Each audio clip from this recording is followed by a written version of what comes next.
Everyone, I want to warmly welcome all of my fabulous fourth grade teachers back to the 2025-2026 school year. I am Kendra Alston and I will be your curriculum instructional specialist. Welcome. This week, our students will embark on a literary adventure that strengthens their reading comprehension and builds a deeper appreciation for poetry. And love that dog. The journey outlined in lessons 3 through 6 is designed to progressively build towards mastery of key standards like RL 4.1, RL 4.2, and RL 4.5. Let's get into it. To highlight our highest leverage standards for the week, RL 4.1, RL 4.2, and RL 4.5. Throughout the week, students will practice identifying the theme of poems like The Red Wheelbarrow, Stopping by Woods on a Snowy Evening, and selections from Love That Dog. Summarizing the theme using textual details will help foster deep comprehension and sharpen our students' critical thinking skills. Now, RL 4.5, which focuses on explaining major differences between poetry and prose, this standard is key as students focus on the characteristics that define poetry, including structure, figurative language, and expression, as well as comparing poetry to prose. Understanding these differences helps students appreciate poetic form and enhances their literary analysis skills.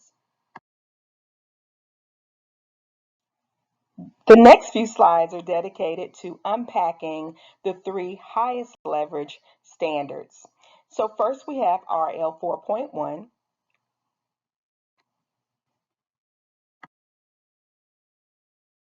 Students know about RL 4.1. They need to know about explicit information. They need to know about implicit information, inferencing. They need to know about textual evidence. They need to know what the text plainly says versus what is inferred or interpreted. Students be able to do as it relates to RL 4.1. Take a moment to look at this chart.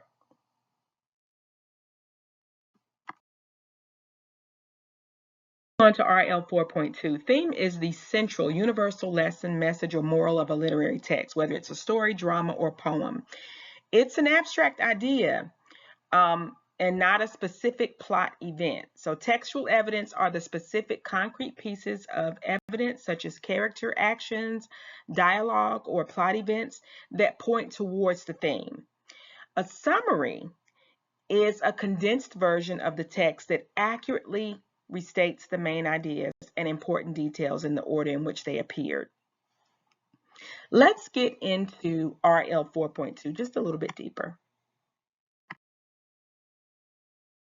Students know about RL 4.2.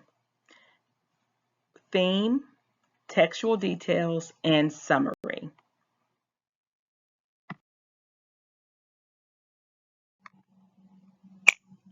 So, what should students be able to do? They should be able to determine the theme. They must analyze the text details to infer the central message or lesson. They also must be able to identify the most important details and synthesize them into a concise, objective summary. And this involves filtering out less important information. And let's clarify how literary genres differ so our students can see what makes it unique. Prose is the most common form of writing and includes short stories, novels, and essays. Prose is composed of sentences organized into paragraphs and follows the natural flow of speech. Poetry is different. It's structured into stanzas and verses, and it often uses rhythm, meter, and other structural devices. So poetry may include figurative language to convey deeper meanings. So we're going to take a closer look at RL 4.5.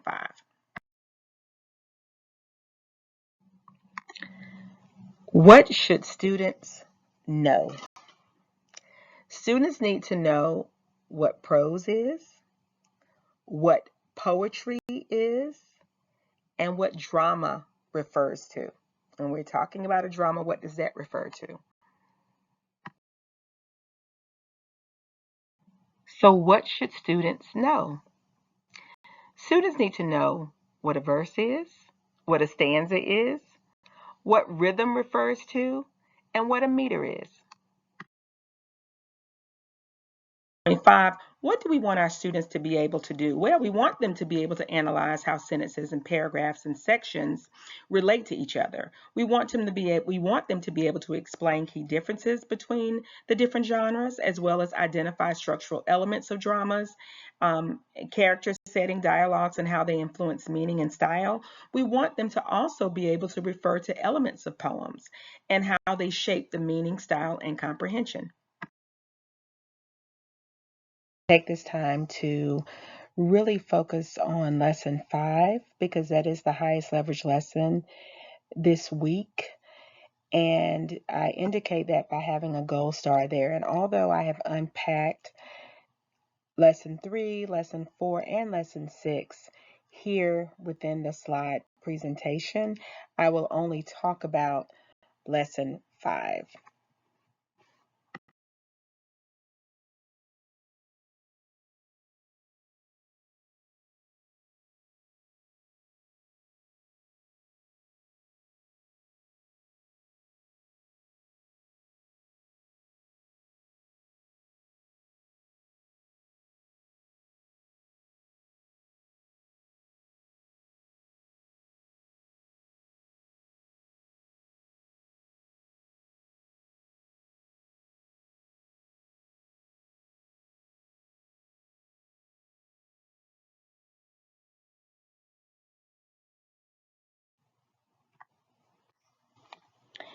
As we continue, Lesson 5 invites us to make direct comparisons between poetry and prose using Love That Dog and the Tiger.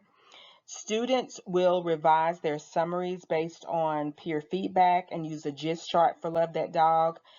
You will preview new vocabulary like immortal and symmetry. A big focus will be on explaining the similarities and differences between poetry and prose using a graphic organizer, and you'll also clarify misconceptions such as mixing prose and poetry or having trouble visualizing a poem.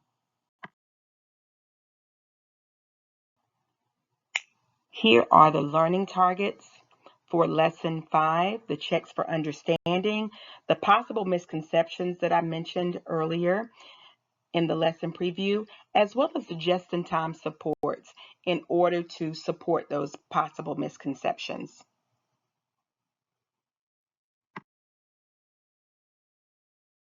Here's your comparing and contrasting poetry and prose graphic organizer for the Tiger.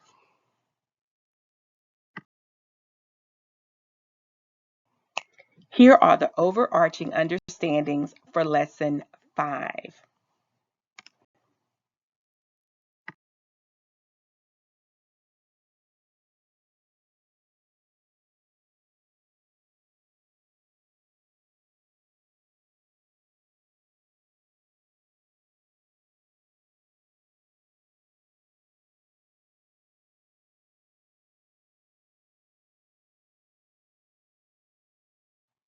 Here's the vertical alignment as it relates to all of the standards. So if you look,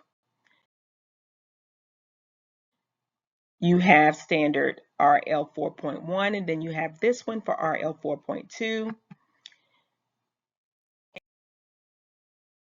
and RL 4.5. This week in All Block, students will be introduced to the routines and purpose of the All Block. They will practice independent reading, develop vocabulary strategies, and engage in collaborative discussions about their reading choices and main ideas from text.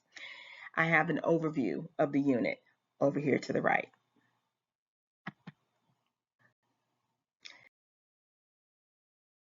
I hope you have a wonderful week. I know this was a lot, but guess what? You'll have an opportunity to go back and play this all over again, or the slide deck is right here on the bit.ly.